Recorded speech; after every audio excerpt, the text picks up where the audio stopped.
এখানে আমন্ত্রণ করেছিলাম, ওনারা এখানে এসেছেন। আমরা একটা সুন্দর আলোচনা করেছি।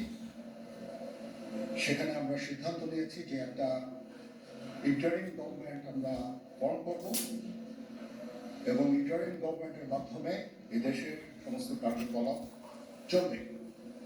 আমরা এখন মহামান্য রাষ্ট্রপতির কাছে যাব, যে এই ইন্টারিম গভর্নমেন্ট ফর্মের ব্যাপারে ওনার সাথে আলোচনা করে আমরা ইন্টারিম গভর্নমেন্ট ফর্ম করে দেশ পরিচালনা করব।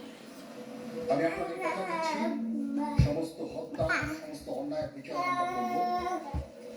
আপনারা সেনাবাহিনীর প্রতি আস্থা রাখেন, সশস্ত্র বাহিনীর প্রতি আস্থা রাখেন। আমি সমস্ত দায় দায়িত্ব দিচ্ছি, আপনাদের জানমাল, এবং আপনাদেরকে আমি কথা দিচ্ছি যে আপনারা আশাহত হবেন না। ইনশাআল্লাহ আপনাদের যত দাবি আছে সেই দাবিগুলো আমরা পূরণ করব এবং দেশে একটা শান্তি শৃঙ্খলা ফিরিয়ে নিয়ে আসবো। আপনারা আমার সাথে সহযোগিতা করেন।